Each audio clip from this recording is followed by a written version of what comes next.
আমি জীবনে এই প্রথম লাশ নিয়ে কবরে নামছি, আর আগে পরে কখনো নামিনি।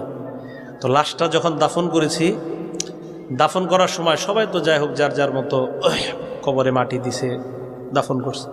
আমি যখন মাথার কাছ দিয়ে আমি নামছি কবরে, আমি কবরের মাটিরা হাত দিয়ে দেখছি প্রচণ্ড ঠান্ডা। আহারে, আমার ওই সময় মনে পড়ছে দুনিয়াতে বাবা মা আমাদেরকে কত আরামে রাখে।